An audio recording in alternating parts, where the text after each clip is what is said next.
আজ আমার ছেলের জন্মদিন। আমরা তো সেই খুশি। আর আজকের এই জন্মদিনটা ছিল থার্ড বার্থডে, মানে তৃতীয় দিনের জন্মদিনের কেক।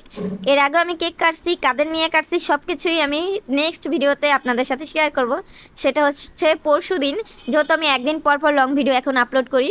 তো পরশু দিন আমার ছেলের প্রথম বার্থডে জন্মদিনের কেক কাটিংটা আপনাদের সাথে শেয়ার করব।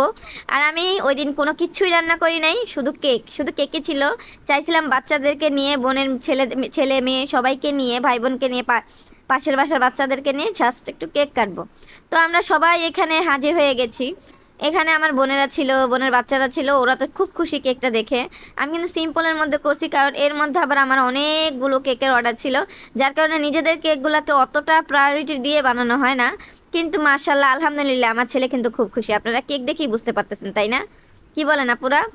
আর কেকটা কিন্তু অনেক মজা হয়েছে দেখতে। একটু মানে সহজ সরল মনে হইতে পারে কেকটা আমার ছেলের মতো, কিন্তু আজ কেকটার মজাটা কিন্তু আমার ছেলের মতো অনেক অনেক অনেক টেস্ট, অনেক দুষ্ট।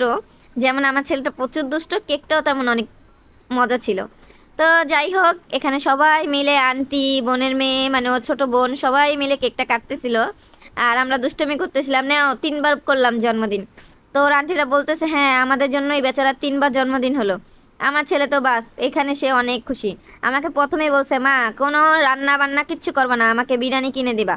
কারণ ওর দাদি টাকা দিছে, প্রথম জন্মদিনের দিন ওর দাদি টাকা দিছিল, ওই টাকা দিয়ে সে বিরিয়ানি খাবে। প্রথম দিন আমি জন্মদিনটা করার কারণ হচ্ছে ওকে আমি সারপ্রাইজ দিছি, মানে রাত্রে 12টা বাজে আর ওকে আমি সারপ্রাইজ দিছি। তো ওই দিন আমি কিছুই রান্না করি নাই, ভাবছিলাম পরে রান্না করবো, কিন্তু কেন রান্না করি নাই সেটাও আমি আপনাদের সাথে পরের ভিডিওতে শেয়ার করব। তো বাচ্চাদেরকে জিজ্ঞাসা করতেছিলাম কেমন হয়েছে কেকটা। তো আমার বোনের আবার বলতেছে কেকটা সেই হয়েছে, আরও 2 পিস দিলে ভালো লাগতো। আর এখন তো কিভাবে বলবো তোমাকে, আরও 2 পিস দাও তাহলে আমি তোমাদের রিভিউ দিব। তো আমি কি বুঝি না ওদের কথা? আর এখানে দেখেন টুনটুনি বাবুটা সবাই খেতে পারলো, আমার এই আম্মাজান কিন্তু খেতে পারে নাই। ও কিন্তু সবার দিকে চেয়ে চেয়ে দেখতেছিল কে কি করতেছে, কে কিভাবে বলতেছে, কে কি খাচ্ছে, সব কিছু। এর মধ্যে আবার আমার বোন ওকে আমার ছেলের জন্য একটা গিফট আনছে, সেই গিফটটা আমার ছেলে নিছে, ও কাটবে এটাকে সবার সামনে। ও তো মহা খুশি। বাচ্চারা কিন্তু এই ছোট ছোট জিনিসে অনেক খুশি হয়। আমার ছেলে খুশি মানে আমিও খুশি। আমার কাছে আমার ছেলের খুশি অনেক কিছু। আল্লাহ পাক রাব্বুল আলামিন আমাকে, ওকে যে দিছে আমাকে, এটা মনে করি আমি অনেক ঋণী আল্লাহর কাছে, যে আমাকে ওর ওর মানে আমার এই বেবিটাকে আমাকে দিছে। তো আমার বাবাটার জন্য কিন্তু সবাই সবাই সবাই অনেক অনেক অনেক বেশি করে দোয়া করবেন। আমার ছেলে বাটিটা খুলতেছিল, দেখেন কি করে, এখানে কিন্তু সাইডে কস্টিপ লাগানো, সেটা ও খেয়াল করে নাই, আমিও করি না, কিন্তু টানতাছে, ও মানে টানতাছে, এটা আর খোলে না। কি যে অবস্থা! আমিও কিছুক্ষণ টানাটানি করার পর খেয়াল করলাম যে না, সাইড দিয়ে কস্টিপের মতো লাগানো, তো যার কারণে ঢাকনাটা খুলতেছে না। পরে আমি আবার এই মানে অফ ক্যামেরার মধ্যেই কস্টিপটা খুলে দিলাম। আর এই যে চকলেটগুলো ও পেয়ে অনেক খুশি। তো ও আবার সবাইকে মিলে নিয়ে, মানে মিলেমিশে এই চকলেটগুলো খেয়েছে। আর আমি জিজ্ঞাসা করতেছিলাম কে দিছে এই চকলেট, বলতেছে আন্টি।